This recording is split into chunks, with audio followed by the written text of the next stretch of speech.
Sean bienvenidos todos a esta capacitación sobre factores de riesgo ocupacional.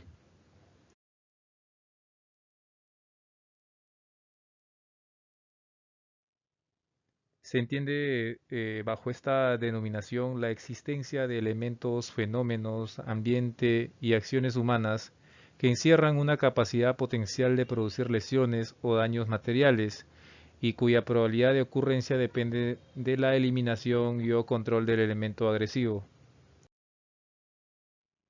Tenemos factores físicos, factores químicos, factores biológicos, factores disergonómicos y psicosociales que pueden afectar al desarrollo de las actividades en una organización o en una actividad.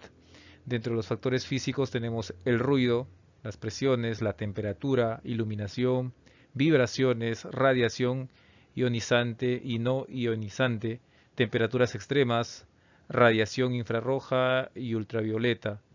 En los factores de riesgo químicos podemos destacar los polos, vapores, líquidos, disolventes. En cuanto a los factores biológicos, es la presencia de virus, bacterias, en su gran mayoría. En cuanto a factores de riesgo disergonómicos, podemos encontrar sobreesfuerzos, malas posturas, movimientos repetitivos.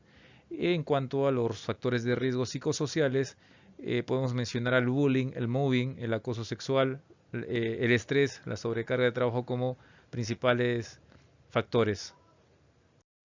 La exposición a ruido en los ambientes de trabajo es uno de los principales riesgos físicos a los que se exponen los trabajadores.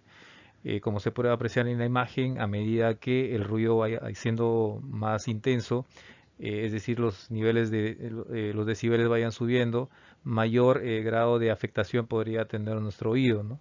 Un trabajador en un promedio de 8 horas laborales debería estar expuesto a lo sumo a 85 decibeles. A medida que la intensidad del ruido vaya avanzando, el trabajador necesitará utilizar equipos de protección personal o realizar controles de ingeniería, controles en el medio o controles en la fuente de tal manera de prevenir dicha exposición. Dentro de las consecuencias de la exposición al ruido tenemos la enfermedad más conocida como hipoacusia, que es la sordera que lo que hace es limitar la sensación de audición de los trabajadores. Otro de los factores de riesgo físico conocidos es la temperatura. La máquina humana funciona mejor a la temperatura normal del cuerpo, la cual es alrededor de 37 grados centígrados. Sin embargo, el trabajo muscular produce calor y este tiene que ser disipado para mantener tal temperatura normal. Cuando la temperatura del ambiente está por debajo de la del cuerpo, se pierde cierta cantidad de calor por conducción, convección y radiación, y la parte en exceso por evaporación del sudor y exhalación de vapor de agua. La temperatura del cuerpo permanece constante cuando estos procesos compensan al calor producido por el metabolismo normal y por esfuerzo muscular. Continuando con los riesgos físicos tenemos la iluminación. La iluminación es la cantidad de luminosidad que se presenta en el sitio de trabajo del empleado. No se trata de iluminación general, sino de la cantidad de luz en el punto focal del trabajo. De este modo, los estándares de iluminación se establecen de acuerdo con el tipo de tarea visual que el empleado debe ejecutar.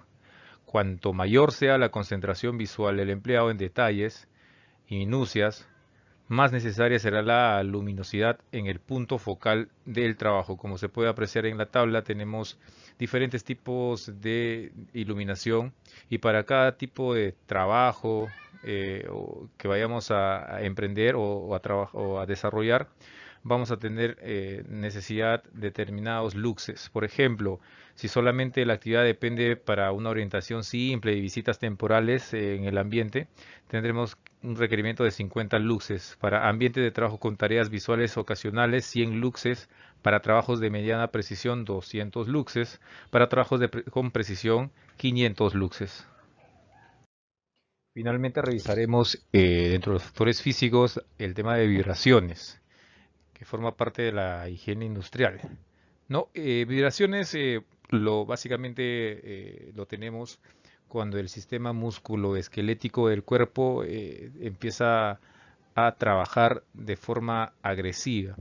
Es decir, los músculos, los tendones, las articulaciones y los huesos sufren movimientos tan drásticos de su posición inicial a su posición final en un tiempo determinado muy corto, que a la larga, en un, digamos, mediano o largo plazo, produce trastornos musculoesqueléticos.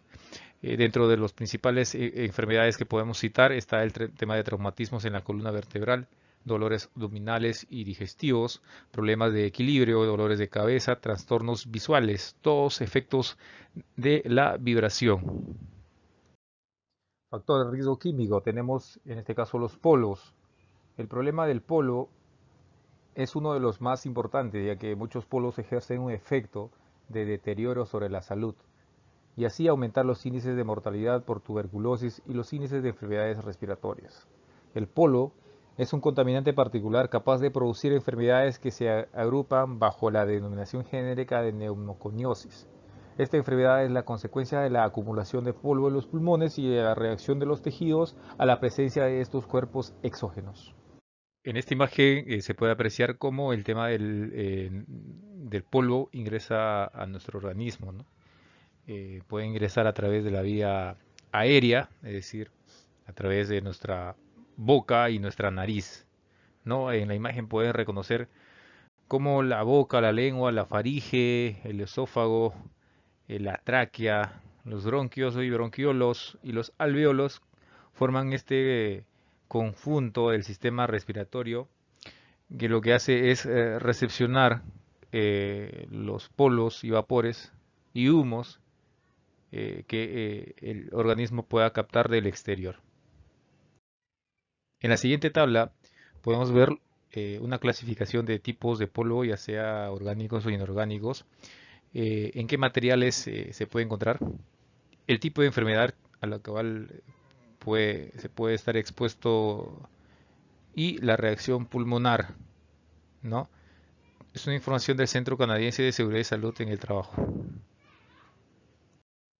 Cuando hablamos de riesgos biológicos, nos estamos refiriendo a la exposición de seres vivos microscópicos, presentes en el ambiente que tienen su origen en el hombre, en los animales, la materia orgánica procedente de ellos y del ambiente de trabajo que en contacto con el trabajador puede producir enfermedades infecciosas, micóticas y parasitarias.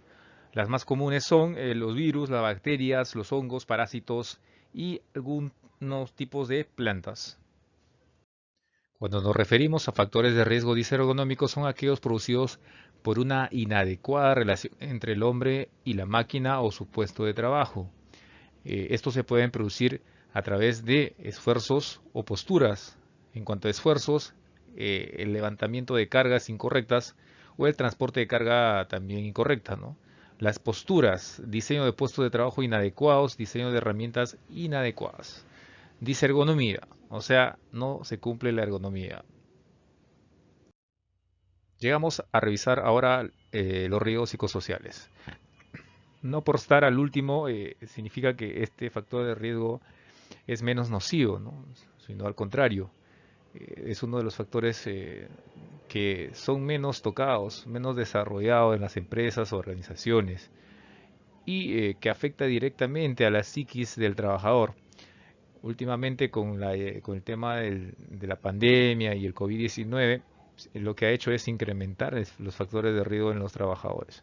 Revisemos algunos factores de riesgo psicosociales que afectan a los trabajadores. Tenemos el estrés, violencia laboral, problemas de salud, conflicto familia-trabajo, el moving, el acoso sexual, inseguridad contractual. Son algunos de los factores de riesgo psicosociales que existen digamos, en los puestos de trabajo, en los ambientes de trabajo o lugares.